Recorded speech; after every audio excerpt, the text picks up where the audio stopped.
So take a look at this, guys. Take a look at this. All right, let's go ahead and scout this monster. We have total damage reduction. We have frost at 1, 2, 3, 4, 5, 6, 7, 8, 9, 10, 11, 12, 13, 14, 15. Oh my god, look at this. The list just goes on. Like, I can keep going. Hey, what's up guys, welcome back to another monster video. For today's video, I'm going to be doing a monster review on the monster Glacial Babari. This mythic monster is basically a mythic version of the War Master Babari. It's just like a reskinned version, like a newer version. Unless you guys know if this monster is actually worth investing in today's video, so I hope you're all excited. If you are, make sure you drop a like, subscribe. Anyways, it's going to get started. Alright guys, so take a look at this. We have the one and only Babari here, and again, like I said, there is a War Master version of him, but this is like a mythic version. So let's see if the mythic version is better than the War Master. Probably not, because we don't have the damage mirror as traits like with the War Master. This is available in the Golden Legends Pass, by the way. So let's take a look at the stats. We get about 60,225 power, 388,460 life, and 11,286 speed. So taking a look at the skills, we have a moderate turn damage and applies major damage reduction to all enemies, applies damage boost and true vision to itself. Okay, that's a lot. That's a lot there. Heavy thunder damage to one enemy, applies frosted and total damage reduction to one enemy, applies double damage to itself. Ooh, I like that. Alright, moderate thunder damage and applies true vision to all allies, so you don't miss. None of your teammates misses. You do have a lower damage to one enemy, lower damage, and applies frosted to all enemies. Okay, frosted, we'll take. We do have frosted to one enemy and applies damage boost to itself.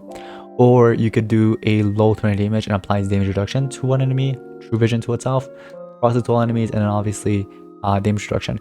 No, none of them are worth running. These are the 4 best skills that you can run for this mythic monster. And when it comes down to stamina, it is a bit high. I would say moderate to high. And cooldown wise, it's moderate to high as well, in my opinion. In terms of skills, like, he's got an interesting skill setup though. I would say he's good in terms of his skills, but I don't think this monster is going to be a must-have, like something to like really rank up or invest in. He does have cold blood, which I like. But yeah, this is apparently like an attacker. That's what he looks like. He looks like an attacker that can land total damage reductions as well, like on top. It's like a cherry on top. So what I would do if I were you, I would run 2 strength turns and 1 speed, or you could do 1 speed, 1 strength, and 1 life. You could do like a rainbow setup, or you could do 2 speed and 1 strength. I'm not sure if I actually mentioned that, but you could also do that. I'm going to do this right here. So 1 speed and 1 strength. I'm not going to spend that 25 gems. I think that's fine and balanced. In terms of like 2 elements, you have thunder and water. Pretty interesting. Thunder and water together. That's an interesting combination. We do have a remove positive side effects for all enemies that deals moderate thunder damage and applies mega freeze to all enemies. You do have sword and armor. So sword can help you deal extra damage or whatnot, and then Killrock's armor. I would run Killrock's armor because it can heal you, benefit you, right, whenever you need healing, and then also you gain stamina from it. When it comes down to sword, there's a variety to run. Me personally, I'm gonna do the Summit Folk. You can run a different one if you want, but I'm gonna do the Summit Folk here. Laser beam sword as well, it works as well. That's very common and has been working for a long time. So yeah, in terms of traits, again, immune to freeze, cold blood, and cooldown immunity. The only thing I really like is the cold blood, and that's about it about this monster. We're gonna take it to adventure map though. Here is the thing. What I'm gonna do is I'm gonna pair this monster up with 1 Mega Taunt. Let's get rid of these monsters. You can do Canon 11. Canon 11 is not bad. Okay, you can do Canon 11 if you want. Besides Canon 11, another excellent monster would be Albinasa. Reason for that, I'm gonna show you guys in just a second what I mean. So I believe it's thunder and water, right? Yeah, so thunder and water from this era. Here's the thing with this monster. Let me see the speed real quick. Okay, that's fine. So you can do Canon 11 or Albinasa. The reason why I went to Albinasa is, again, you have that cold blood, right? So if you could rank this monster up high enough to unlock that cold blood trait, I believe it's rank 1, right? So if you get that monster to rank 1, you can go ahead and benefit from that cold blood, you know, bypassing, for example, Megataunt. Now here's the thing.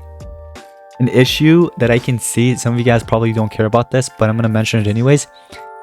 Most of the time you go on PvP, you're going to be seeing Sky Cold, right? Especially Team Wars. Team Wars and PvP, you're going to be seeing Sky Cold. That cold blood can also work against you, basically. We've seen it with Dragbite, for example. You know, if you want to deal that full extra damage towards Sky Cold, you can't just choose like that.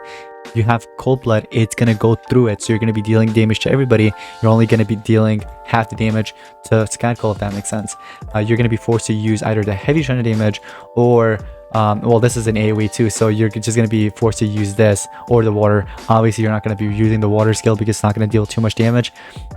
So as you can see, we just applied frosted, and obviously there's bleeding. So let's see how much damage we're gonna be dealing that monster once he gets a turn in. If he gets a turn in, oh man, he is slow. Look at the turn on top, man. Is he ever gonna get a turn? I don't think so. Oh, there he is, Viper Hive. All right, so we're gonna let him get a turn in and see if he actually dies from those tortures. He should. It's yeah, I was gonna say it's enough damage to get rid of him. All right, cool. Just wanted to see if that was actually possible. So yeah, like I said, you know, that can be an issue, that can be something that you're going to be facing, so be careful of that. But yeah, if you don't want to pair it up with that monster, you could do the one on, oh, you could do Elgato. I mean, if anybody wants to continue using Elgato or Darman Santa or even the original Darman, you know what I mean, any of those damage boosters, but you got to obviously rank the monster up high enough to get that cold blood. So now we're going to give him some damage boost. He can benefit from those damage boosts. And another nice thing is he does have this damage boost right here, which is 50%. You can actually benefit from that. So when you're dealing damage decreasing, you can also benefit from that 50% damage boost for next turn. Obviously we do have it as a skill here, but it's fine. We can do frosted, and the nice thing about frosted is that you can actually stack it up. So I can, for example, stack up that frosted over and over again because he does have more than one skill. As you can see, there it is.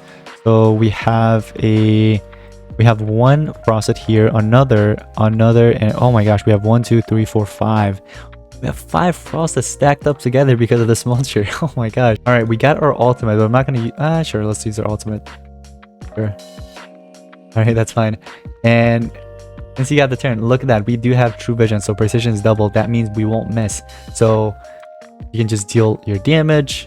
You can, you know, use any of those damage reduction skills, frosted skills. It's not going to miss no matter what because this monster has true vision, which is really nice. So we can stack another frosted if we want. Sure, let's do it. Like I said, that frosted can be beneficial, you know what I mean? You stack it up over and over again, you can deal so much damage. Another thing is you can actually stack up his frosted with the other monster's frosted. What's it called? The magic one. Where is she? She's from... Is it from this era? Yeah. Alright. So, let's see. That's 1 turn, 3 turn. Okay, so we'll do frosted first turn, right? Freeze. That won't land, obviously. Frosted. And we'll keep cycling that over and over again until obviously we ran out of stamina there. And then he gets a turn in. When he gets a turn in, we can land frosted here as well. Right? More frosted. Oh my gosh, look at this duo, guys. Look at this duo. Okay, so let's see how much frosted we can get at the end. Okay, this is gonna be insane. Let's see how much we have so far. Oh my gosh, look at that. What? Obviously landed another frosted with total damage reduction.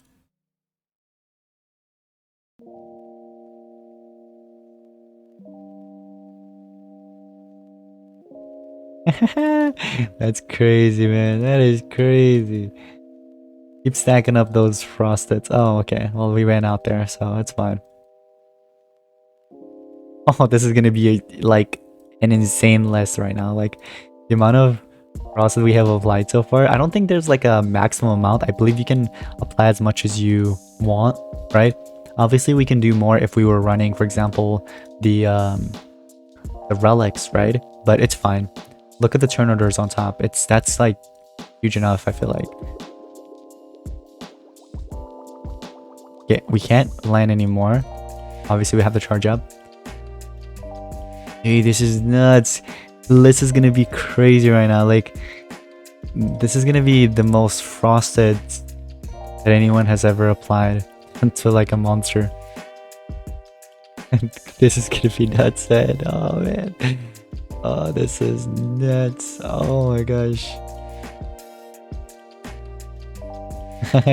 The duo. Okay, guys. So take a look at this, guys. Take a look at this, alright? Let's go ahead and scout this monster. We have full damage reduction. We have Frost at 1, 2, 3, 4, 5, 6, 7, 8, 9, 10, 11, 12, 13, 14, 15. Oh my god, look at this. The list just goes on. Like, I can keep going. Let's see if this monster actually dies from all this frosted. Oh my gosh, look at that. The damage keeps kicking in. They got crushed. Alright, that was pretty fun, I've gotta say. Yeah, I'm still playing. I just applied all those frosted. Didn't you see it? Anyways, so that's gonna wrap it up for today's Monster Tunes monster review on the monster Glacial Babari. So is this monster worth it overall? I would say if you are looking for a thunder and water attacker, like a mediocre one, nothing too crazy. If you are lacking in the thunder and water category, like attacker wise, then he's not bad. He does have access to that cold blood. I'd highly recommend getting this monster to rank 1, obviously, if you can. You should be able to, obviously, because this monster is available in the Golden Legends Pass. So if you purchase the Golden Legends Pass, all you have to do is get the egg, go ahead and grind a little bit, get those extra 400 cells. You should be able to go ahead and rank this monster up to that. So not bad overall, but obviously there are better attackers out there. It's not a must-have though, just letting you guys know, it's not a must-have, but it is a good attacker. It's a mediocre one. If you guys haven't seen my review on this monster already, make sure to check that out. Yeah guys, it's gonna wrap it up. Thank you all so much for watching. I'll see you in the next one. Peace out.